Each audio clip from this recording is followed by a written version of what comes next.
Na samoj granici između Savezne Republike Jugoslavije i Albanije, u surovim predelima Prokletija, nalazi se karaula Košare, okružena strmim planinskim vrhovima, dubokim jarugama i nepredvidivim vremenskim uslovima.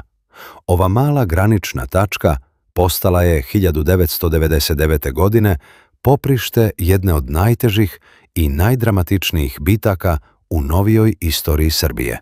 Bitka na Košarama trajala je od 9. aprila do 10. juna 1999. godine, tokom NATO bombardovanja Savezne Republike Jugoslavije. Cilj napada bio je probijanje granice i uspostavljanje kopnenog koridora ka Metohiji. Ova priča govori o geografiji, ljudima, taktičkim odlukama i svakodnevnoj borbi vojnika koji su mesecima izdržavali pod vatrom artiljerije, avijacije i pešadijskih napada. To je priča o istrajnosti, disciplini i značaju jednoplaninskog pravca koji je postao simbol otpora. Reč je o jednom od najnepristupačnijih terena u Evropi. Visoki vrhovi, uski planinski prolazi, duboki useci i nagle promjene vremena činili su kretanje izuzetno zahtevnim, čak i u mirnodopskim uslovima. Područje je odlikovala nadmorska visina od preko 1500 metara. Tokom proleća 1999. vojnici su se suočavali sa snegom, jakim vetrom, maglom i temperaturama koje su noću padale ispod nule. U takvom okruženju svaki rov, bunker i stenoviti zaklon imao je presudan značaj. Košare su predstavljale jedan od najvažnijih planinskih pravaca između Albanije i Metohije. Za branioce, zadržavanje neprijatelja na graničnoj liniji bilo je ključno. Svaki metar terena koji bi ostao pod kontrolom odlagao je mogućnost dubljeg prodora. U planinskom ratovanju dominantne kote određuju tok borbe. Ko kontroliše uzvišenja, kontroliše osmatranje i vatru. Zbog toga su vrhovi imali izuzetan značaj. Položaji su često bili međusobno udaljeni i povezani uskim planinskim stazama. Dopremanje hrane, vode, municije i sanitetskog materijala odvijalo se pod stalnom opasnošću od artiljerijske vatre i vazdušnih udara. Evakuacija ranjenih bila je spor i izuzetno rizičan proces. Uprkos tim uslovima, teren je pružao i određene prednosti braniocima. Dobro utvrđeni položaji i poznavanje konfiguracije omogućavali su malim grupama vojnika da efikasno usporavaju znatno brojnijeg protivnika. Zbog kombinacije strateškog položaja, nepristupačnog terena i važnosti granične linije, Košare su postale jedno od ključnih ratišta tokom sukoba 1999. godine. Ono što je na karti izgledalo kao mala tačka u planinama, u stvarnosti je predstavljalo pravac čiji bi gubitak mogao imati ozbiljne operativne posljedice. Krajem 90. godina područje Kosova i Metohije bilo je zahvaćeno dubokom političkom i bezbednosnom krizom. Istovremeno, međunarodna zajednica pokušavala je da diplomatskim putem pronađe rješenje koje bi zaustavilo dalje pogoršanje situacije.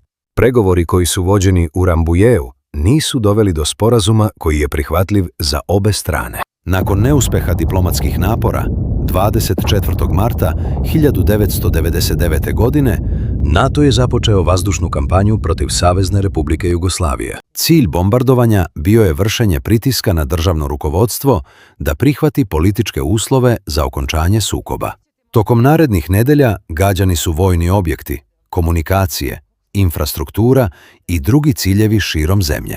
Dok su vazdušni udari trajali, na kopnu su vođene intenzivne pripreme za moguće operacije duž granice sa Albanijom. U severnoj Albaniji formirani su logistički i obučni centri iz kojih su se pripremale snage za napade ka teritoriji Kosova i Metohije. Teren uz granicu bio je od posebnog značaja jer je omogućavao koncentraciju ljudstva i opreme u planinskom pojasu relativno zaklonjenom od neposrednog uvida sa većih udaljenosti. Za vojsku Jugoslavije odbrana granice predstavljala je prioritet. Pored zaštite teritorijalnog integriteta, zadržavanje protivnika na samoj graničnoj liniji imalo je zadatak da spreči otvaranje novog fronta i da očuva raspored sopstvenih jedinica u unutrašnjosti. U takvim okolnostima postala je jedna od najosjetljivijih tačaka. Njena sudbina zavisila je od spremnosti vojnika da u ekstremnim uslovima odole višestrukim napadima.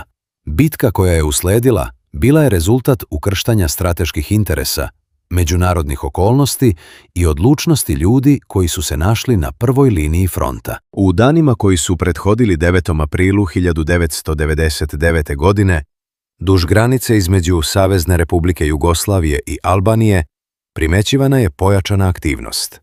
Na albanskoj strani okupljale su se formacije Oslobodilačka vojska Kosova, uz logističku podršku i intenzivnu pripremu za koordinisani napad. Kretanje ljudstva, dopremanje municije i izviđanje terena ukazivali su na to da se sprema veća operacija. Plan napada bio je usmeren na zauzimanje karaula i dominantnih kota u rejonu Košara. Probijanjem granične linije otvorio bi se pravac prema Metohiji, što bi omogućilo dublji prodor i ugrozilo raspored jedinica vojske Jugoslavije. U planinskom ratovanju osvajanje visova često znači isticanje kontrole nad čitavim sektorom. Branioci su bili svesni da je napad moguć, ali nisu mogli sa sigurnošću da znaju kada će početi, niti kolikim intenzitetom će biti izveden. Položaji su utvrđivani koliko su to uslovi dozvoljavali. Kopani su rovovi, ojačavani zatloni i organizovane tačke za osmatranje. Municija i hrana dopremani su na teško pristupačne položaje, često noću i po lošem vremenu. Vojnici na karauli činili su mešavinu redovnog sastava, graničara i starešina. Mnogi su bili veoma mladi, ali su se brzo prilagođavali zahtevima službe. U planinskim uslovima disciplina i međusobno poverenje bili su jednako važni kao i oružje koje su nosili. Istovremeno, protivničke snage računale su na kombinaciju pešadijskih napada, artiljerijske podrške i vazdušnih udara NATO-a. Takva sinhronizacija imala je za cilj da iscrpi branioce, poremeti komunikacije i stvori uslove za prodor preko granice. Naizgled mirni planinski predeli skrivali su sve znake predstojeće oluje. Izviđači su osmatrali teren, komandiri proveravali položaje, a vojnici pripremali opremu za ono što je delovalo neizbežno. U ranim jutarnjim časovima 9. aprila 1999. godine tišina Prokletija bila je prekinuta početkom jedne od najtežih bitaka tog rata. Bitka na Košarama započela je snažnom artiljerijskom pripremom. Našli su se pod intenzivnom vatrom minobacača, haubica i raketnih sistema. Eksplozije su potresale planinske padine, rušile zaklone i prekidale komunikacije. Nakon artiljerijske pripreme usledio je pešadijski napad. Formacije Oslobodilačke vojske Kosova, uz podršku iz pravca Albanije, pokušale su da probiju graničnu liniju na više tačaka istovremeno. Cilj je bio da se branioci razdvoje, izgube međusobnu vezu i budu primorani na povlačenje sa prvih položaja. Vojnici su odgovorili organizovanom vatrom iz automatskog naoružanja, puškomitraljeza i minobacača. U uslovima slabe vidljivosti i stalnih detonacija, svaka grupa oslanjala se na prethodno dogovorene procedure i iskustvo svojih starešina. Borba je vođena na malim odstojanjima, često uz ograničenu mogućnost manevra. Tokom prvih sati postalo je jasno da je napad znatno snažniji nego što se očekivalo. Pritisak je bio usmeren ka samoj karauli i dominantnim visovima koji su je okruživali. Pod takvim okolnostima, komandiri su donosili brze odluke o pregrupisavanju i upućivanju pojačanja na najugroženije tačke. Karaula Košare pretrpela je ozbiljna oštećenja, a pojedini položaji postali su neodrživi zbog neprekidne vatre. Ipak, osnovni cilj branilaca ostao je nepromenjen. Usporiti napredovanje protivnika i zadržati kontrolu nad ključnim kotama. Prvi dan bitke pokazao je da će sukob biti dug i izuzetno težak. Umjesto brzog prodora, napadačke snage suočile su se sa odlučnim otporom. U planinama Prokletija započela je iscrpljujuća borba u kojoj će svaki naredni dan donositi nova iskušenja, gubitke i napore da se linija odbrane održi po svaku cenu. Pod snažnim pritiskom tokom prvih dana borbi, objekti same karaule Košare postali su izloženi neprekidnoj artiljerijskoj vatri i pešadijskim napadima. Nakon procene situacije, Komandni kadar vojske Jugoslavije doneo je odluku da se deo snaga organizovano povuče na povoljnije položaje u pozadini, na dominantne kote koje su pružale bolju mogućnost odbrane. Ovakva odluka nije značila gubitak kontrole nad sektorom, već taktičko prilagođavanje uslovima na terenu. Svaka grupa imala je tačno određene zadatke, a disciplina je bila ključna da bi se izbegao poremećaj u rasporedu. Nova linija odbrane uspostavljena je na dominantnim visovima i prirodno zaštićenim položajima. Teren je omogućavao bolji pregled pravaca napada i efikasnije korišćenje pešadijskog naoružanja i minobacača. Na tim kotama branioci su konsolidovali redove i pripremili se za nastavak borbi. Ključni pravci i dalje su ostali pod kontrolom branilaca, a svaki pokušaj daljeg prodora zahtevao je nove napade uz velike napore i gubitke. U narednim danima borbe su postale još intenzivnije. Umjesto brzo proboja usledio je iscrpljujući sukob za svaki greben, rov i stenoviti zaklon. U planinama Prokletija uspostavljena je čvrsta linija odbrane koja će, uprkos neprekidnim napadima, ostati neprobijena do samog kraja rata. U rejon su upućena pojačanja iz različitih jedinica vojske Jugoslavije. Njihov zadatak bio je da stabilizuju front, popune gubitke i ojačaju odbranu na najugroženijim pravcima. Na planinske položaje pristizali su profesionalni vojnici i pripadnici elitnih sastava. Među njima su bili iskusni podoficiri i oficiri, ali i mladi vojnici koji su se gotovo bez predaha uključivali u borbu. Mnogi su odmah po dolasku raspoređivani na prve linije gde su preuzimali zadatke pod stalnom vatrom. Dolazak novih jedinica imao je veliki značaj za moral branilaca. Vojnici koji su već danima izdržavali napade dobili su podršku i potvrdu da odbrana Košara ima prioritet. Sveže snage omogućile su rotaciju na pojedinim položajima, reorganizaciju i efikasnije odgovore na neprijateljske napade. Komandanti su pažljivo raspoređivali pojačanja na sektore gde se očekivao najveći pritisak. Posebna pažnja posvećivana je dominantnim kotama i pravcima koji su mogli poslužiti za iznenadne prodore. Svaki dodatni vod ili odeljenje povećavali su sposobnost odbrane i smanjivali verovatnoću proboja.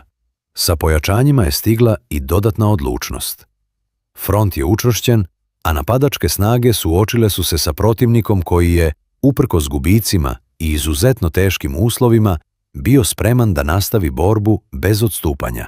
Košare su time postale simbol zajedničkog napora velikog broja ljudi koji su na različite načine učestvovali u odbrani granice.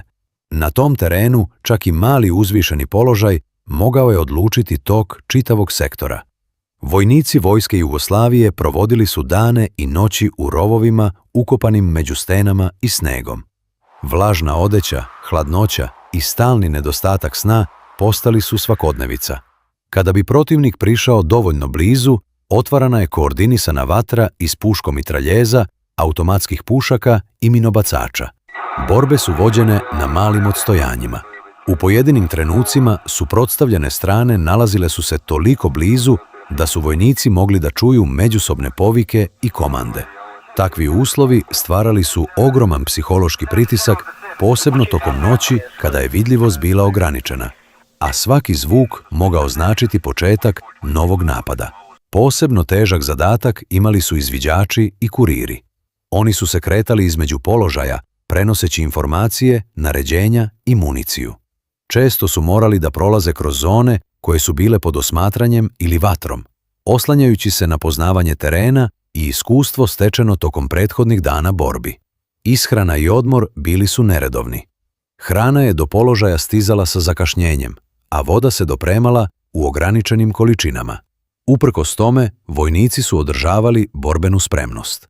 Na liniji fronta razvijalo se snažno međusobno poverenje. Tokom tih nedelja planine Prokletija pretvorile su se u neprekidno bojište. Magla, dim, eksplozija i zvuk detonacija postali su deo svakodnevice. Bitka više nije bila samo pitanje osvajanja teritorije. Pretvorila se u borbu izdržljivosti, discipline i sposobnosti da se opstane u uslovima koji su svakim danom postajali sve teži. Tokom čitave bitke Položaj branilaca bili su izloženi stalnim udarima iz vazduha i sa zemlje.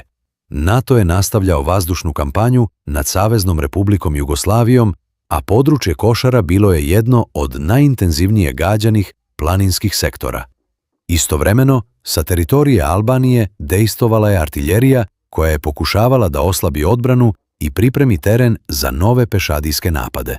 Pored fizičkog uništavanja zaklona i komunikacija, namera je bila da se naruši ritam snabdevanja, oteža prebacivanje pojačanja i iscrpi ljudstvo na prvoj liniji. U planinskom okruženju, gde su putevi ograničeni, čak i kratkotrajni prekid saobraćaja mogao je ozbiljno usporiti dopremanje municije, hrane i sanitetskog materijala. Vojnici su razvili niz postupaka kako bi umanjili posljedice udara. Kretali su se u manjim grupama, koristili prirodne zaklone i izbegavali duže zadržavanje na otvorenom. Zakloni su stalno ojačavani kamenjem, zemljom i drvenom građom. Svaki dodatni sloj zaštite mogao je značiti razliku između lakšeg oštećenja i potpunog uništenja položaja. Artiljerijska dejstva često su trajala satima. Nakon perioda intenzivnog granatiranja usledili bi pokušaji približavanja pešadije. Takav ritam se ponavljao iz dana u dan. Posebno su bile ugrožene komunikacije između isturenih položaja i komandnih mesta. Telefonske veze su prekidane, radio veze ometane, a kuriri izlagani velikom riziku. Uprkos tome, komandni sistem je funkcionisao dovoljno efikasno da omogući pravovremeno reagovanje i koordinaciju odbrane. Neprekidni udari predstavljali su veliki fizički i psihološki teret, ali nisu doveli do sloma odbrane. Naprotiv, iskustvo stečeno tokom borbi omogućilo je vojnicima da se prilagode uslovima i održe borbenu sposobnost. Košare su tako postale primjer sukoba u kojem je izdržljivost ljudstva imala jednaku važnost kao i samo naoružanje. Iza svake vojne operacije nalaze se ljudi sa svojim pričama, strahovima, nadama i odgovornošću prema saborcima. Bitka je ostala upamćena ne samo po svom vojnom značaju, već i po ličnoj hrabrosti mnogih vojnika i starešina koji su u izuzetno teškim uslovima nastavili da izvršavaju zadatke. Na prvoj liniji nalazili su se mladi vojnici, često tek izašli iz civilnog života. Mnogi su po prvi put bili suočeni sa realnošću intenzivnih borbi, stalnim granatiranjem i neizvesnošću svakog narednog dana. Uprkos tome, pokazivali su disciplinu i spremnost da ostanu na položajima zajedno sa svojim jedinicama. Posebnu ulogu imali su komandiri odeljenja, vodova i četa. Njihova sposobnost da ostanu pribrani, prenose jasna naređenja i ličnim primjerom održavaju moral bila je od presudnog značaja. U planinskom ratovanju, gde su jedinice često razdvojene i izložene velikom pritisku, poverenje u neposrednog starešinu postaje jedan od ključnih faktora opstanka. Među učesnicima bitke nalazio se i Tibor Cerna, čije se ime često navodi kao primjer izuzetne hrabrosti. U javnosti se pominju i brojni drugi vojnici i starešine koji su, svaki na svoj način, ostavili dubok trag u sećanju saboraca i porodica. U rovovima su se razvijale snažne veze među ljudima koji su delili iste opasnosti. Poverenje, solidarnost i spremnost da se pomogne saborcu stvarali su osjećaj zajedništva koji je pomagao da se prebrode umor, hladnoća i stalna neizvesnost. Zbog tih ličnih priča, bitka zauzima posebno mesto u kolektivnom sećanju. Ona nije samo zapis o vojnim dejstvima, već i svedočanstvo o ljudskoj izdržljivosti, odgovornosti i odlučnosti u okolnostima koje su zahtevale maksimum od svakog pojedinca. Kako su nedelje prolazile, postalo je jasno da početni plan brzog proboja nije ostvaren.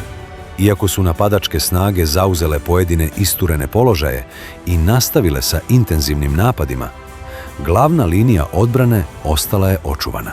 Front se postepeno stabilizovao, a borbe su se pretvorile u iscrpljujući sukob u kojem su obe strane ulagale velike napore za ograničene pomake.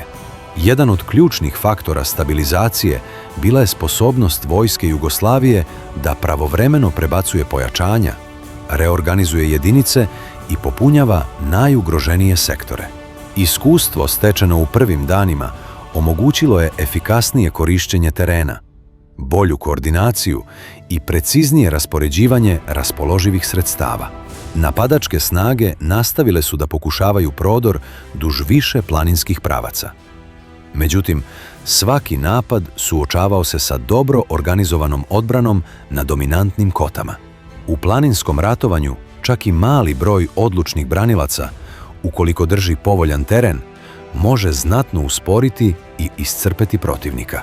Glavni cilj kopnenog prodora nije ostvaren, a odbrana ključnih pravaca održana je uprkos izuzetno teškim okolnostima. Početkom juna 1999. godine diplomatski pregovori u Kumanovo doveli su do potpisivanja sporazuma. Ovim sporazumom definisani su uslovi za prekid neprijateljstava i povlačenje snaga vojske Jugoslavije i Ministarstva unutrašnjih poslova Srbije sa Kosova i Metohije. Narednog dana, 10. juna 1999. godine, NATO je obustavio vazdušnu kampanju. Linija odbrane na dominantnim kotama ostala je očuvana do završetka rata, a front nije probijen na način koji bi omogućio odlučujuće operativne promjene. Tokom godina postala je simbol istrajnosti, discipline i spremnosti vojnika da u izuzetno nepovoljnim okolnostima izvrše zadatak. Istovremeno, podsjetila je na visoku cenu koju rat ostavlja za porodice poginulih, ranjenih i svih koji su učestvovali u borbama. Imena učesnika i njihove priče zauzimaju značajno mesto u savremenoj kulturi sećanja u Srbiji. Za mnoge, Košare predstavljaju jedno od najprepoznatljivijih poglavlja novije vojne istorije. Nasleđe ove bitke nije sadržano samo u vojnim analizama i statistikama, već u svedočenjima ljudi koji su mesecima živeli i borili se u planinama Prokletija. Njihova iskustva ostaju trajni podsjetnik na težinu rata i na odlučnost onih koji su se našli na prvoj liniji odbrane. Ukoliko vam se sviđaju naše priče i želite da podržite rad kanala, pritisnite like i subscribe. Hvala što pratite kanal Ratni dosije.